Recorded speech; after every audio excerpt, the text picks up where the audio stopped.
Bonjour et bienvenue sur Éducation Finance. Cette semaine, on va parler des personnes les plus riches du monde et on va se demander s'il faut s'inspirer d'eux pour investir avec succès. Ces personnes, vous les connaissez toutes puisqu'elles font régulièrement la une des journaux. C'est Elon Musk, Bill Gates, Bernard Arnault, Mark Zuckerberg ou encore Jeff Bezos. Et à force d'entendre parler d'eux, à force de les montrer en exemple, certains pourraient penser que pour faire croître votre patrimoine, vous devez faire comme eux, c'est-à-dire concentrer vos placements dans une seule société, comme eux l'ont fait dans Microsoft, Amazon, Louis Vuitton ou d'autres encore. Et c'est pour ça que j'ai souhaité faire cette vidéo, parce que c'est un argument que j'ai déjà entendu à plusieurs reprises. Si tu veux gagner de l'argent en bourse, il ne faut pas trop diversifier. D'ailleurs, regarde les plus riches, ils sont tous concentrés sur une seule société. Mais on va voir aujourd'hui que cet argument ne tient vraiment pas la route. Alors voici le programme de la vidéo. On va d'abord parcourir le top 10 des personnes les plus fortunées et voir qui ils sont et d'où ils tirent leur richesse. Ensuite, on va essayer de voir ce qu'ils ont en commun et qui leur a permis d'atteindre un tel niveau de richesse. On va voir aussi dans quelle mesure leur succès peut nous inspirer pour nos investissements. Et on finira en se penchant sur quelques cas célèbres de fortunes qui se sont malheureusement défaites à travers le temps. Allez, c'est parti pour la vidéo. Pour commencer, parcourons la liste des 10 personnes les plus riches de la planète. On retrouve d'abord leur nom, ensuite la valeur estimée de leur patrimoine, leur pays de résidence et enfin la société à laquelle ils sont liés et le secteur d'activité de cette société. On retrouve dans ce tableau Jeff Bezos, le fondateur d'Amazon, en première fortune mondiale avec près de 180 milliards de dollars de fortune estimée. Suivi de près par Elon Musk, le fondateur de Tesla, qui en fonction de l'évolution du cours de l'action, peut monter ou descendre dans le classement assez rapidement. On retrouve en troisième place un Français, Bernard Arnault, PDG et actionnaire principal du groupe LVMH Louis Vuitton. Ensuite Bill Gates, fondateur de Microsoft, Mark Zuckerberg, fondateur de Facebook, Warren Buffett, investisseur de légende et fondateur de Berkshire Hathaway, Larry Ellison lié à la société Oracle, Larry Page et Sergey Brin, les fondateurs de Google, et enfin un entrepreneur indien à la tête d'un conglomérat de sociétés, Mukesh Ambani. On voit que 8 des 10 premières fortunes mondiales sont des Américains liés à des sociétés des nouvelles technologies. Mais ce qu'on voit aussi, c'est que toutes les personnes de cette liste sont des hommes d'affaires. Il n'y a pas de chanteurs ou de sportifs, il n'y a pas non plus de traders. Il n'y a qu'un seul investisseur pur, c'est Warren Buffett. Mais tous les autres sont des entrepreneurs qui ont l'essentiel de leur richesse liée à une seule société. Et si on regarde une autre liste, celle des milliardaires de moins de 40 ans, on constate exactement la même chose. Ce sont aussi tous des entrepreneurs, fondateurs de sociétés technologiques pour la plupart. Ils sont liés à Facebook, TikTok, Telegram, Airbnb, Coinbase ou encore Snapchat. On pourrait donc avoir la faiblesse de penser que c'est en concentrant son patrimoine qu'on le développe et que c'est comme ça que vous devriez investir pour avoir un excellent rendement. Mais on va le voir aujourd'hui, il y a plusieurs bonnes raisons de ne pas faire comme eux. Premièrement, comme on vient de le voir, toutes ces personnes, à l'exception de Warren Buffett, ne sont pas des investisseurs. C'est-à-dire qu'ils n'achètent pas des actions en bourse comme vous et moi. Ce sont des entrepreneurs, dont les actions de leur société sont cotées en bourse, certes, mais cela ne fait pas d'eux des investisseurs. Ce sont des gens qui, il y a plusieurs années de ça, ont eu une idée, ont créé une société et l'ont développée étape par étape, jour après jour, année après année. Hello, I'm Bill Gates, chairman of Microsoft. In this video, you're going to see the future, Windows. Ils ont été actifs dans la société, ils se sont occupés de trouver des fournisseurs, des clients, des financements, etc. Et trouver des financements, ce n'est pas toujours évident. Là, aujourd'hui, j'ai 5 investisseurs.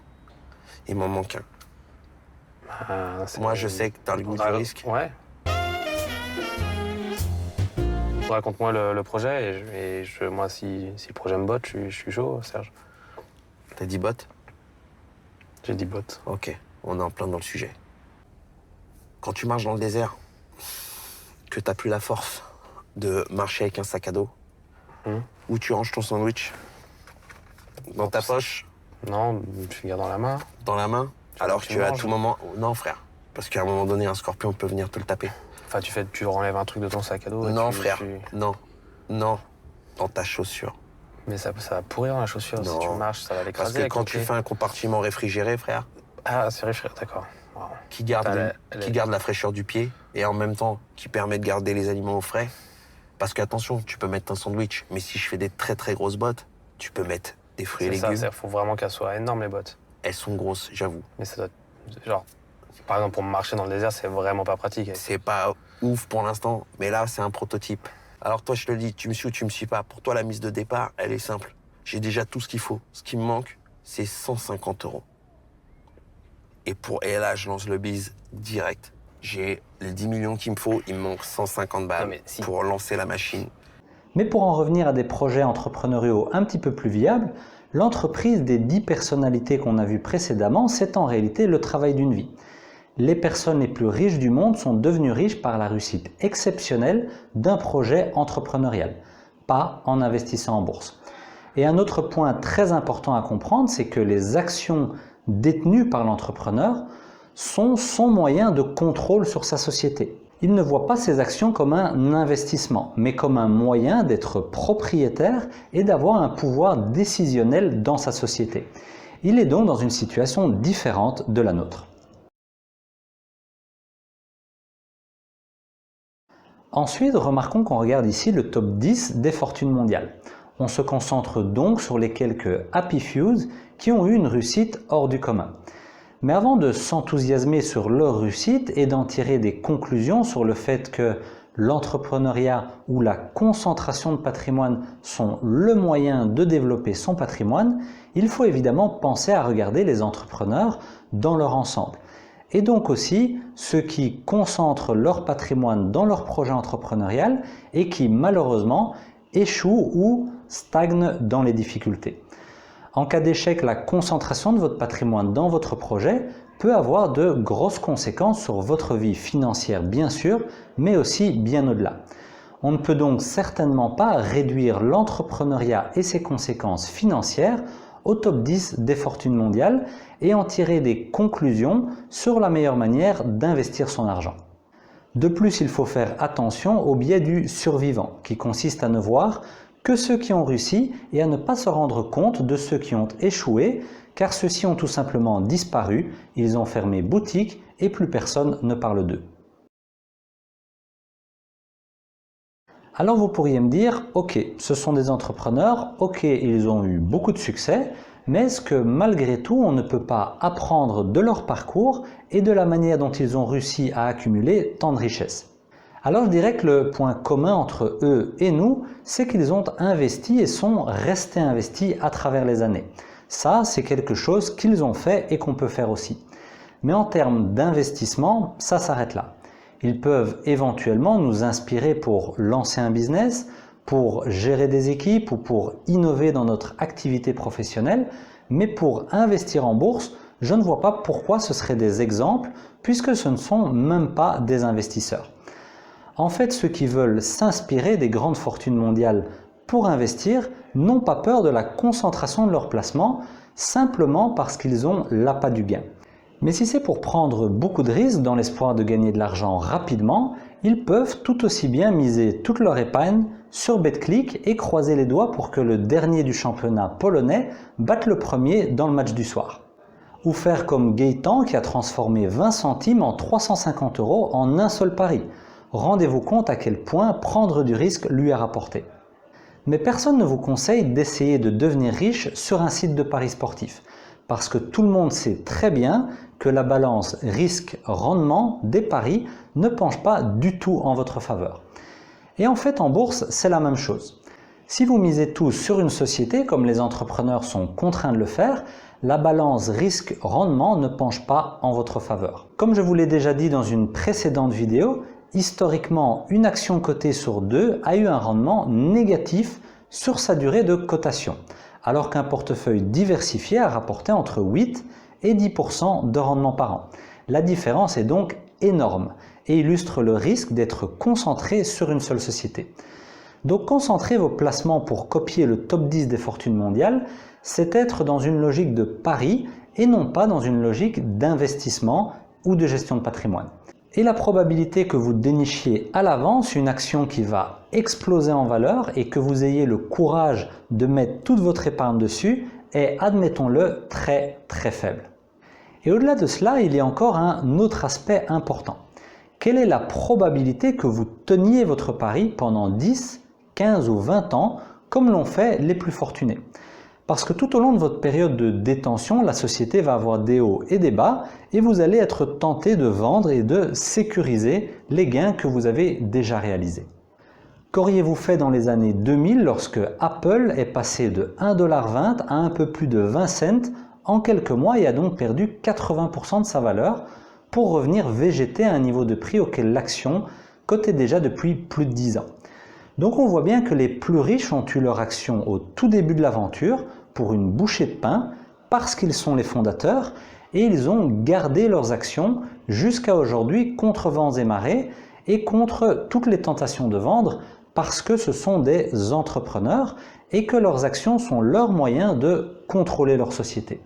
Pour finir, on va maintenant se rappeler de quelques cas d'entreprises bien connus qui ont atteint des valorisations très élevées pour finalement complètement redescendre de leur piédestal. Bref, des cas célèbres dans lesquels les actionnaires auraient été bien inspirés de vendre ou au moins de se diversifier. Alors on va voir maintenant plusieurs cas de sociétés à la Microsoft, à la Google, à la Tesla d'aujourd'hui qui ont culminé à un moment donné de leur histoire pour ensuite disparaître ou presque. Premier cas bien connu, Yahoo. Fondé en 1994, Yahoo valait 125 milliards de dollars en 2000. En 2008, Microsoft a fait une offre à 45 milliards de dollars qui a été refusée par les actionnaires. Mais ceux-ci ont fini en 2016 par accepter une offre de 4,6 milliards et un rachat par Verizon.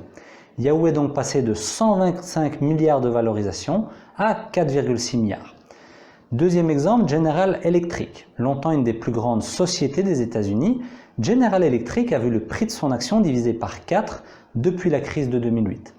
Malgré un soutien financier de Warren Buffett en 2008, le conglomérat n'a jamais réussi à redresser la barre. C'était une des plus grandes sociétés du monde il y a moins de 15 ans et elle ne fait même plus partie de l'indice Dow Jones aujourd'hui. Exemple suivant, Wirecard. À un moment présenté comme le nouveau fleuron de l'industrie financière allemande, Wirecard avait fait son entrée dans l'indice DAX des 30 plus grandes sociétés cotées allemandes, pour ensuite très rapidement perdre toute sa valeur suite à l'éclosion d'un scandale comptable qui a fait subitement disparaître 2 milliards d'euros des comptes de la société. Exemple suivant, Nokia. En 2007, Nokia détenait près de la moitié du marché mondial des téléphones ayant accès à l'Internet, c'est-à-dire les tout premiers smartphones. Aujourd'hui, la société est complètement redescendue de sa position dominante et est devenue une société quelconque. On pourrait encore citer en vrac des exemples comme Motorola, Compaq, Polaroid ou encore Kodak qui a fait faillite en 2012 après avoir été le leader mondial des films photographiques.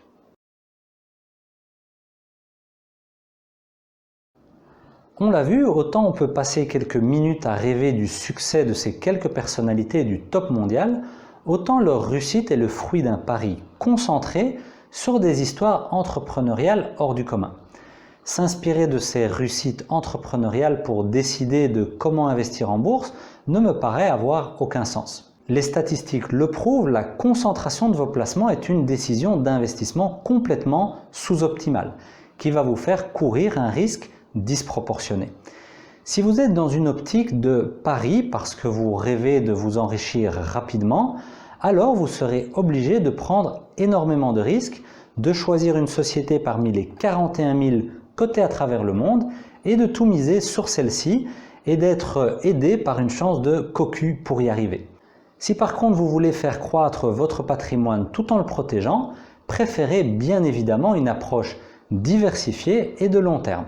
C'est cette approche que je vous présente et recommande au fil de mes contenus sur YouTube et sur mon site internet, et c'est aussi celle que je vous enseigne de A à Z au sein de ma formation disponible sur educationfinance.eu.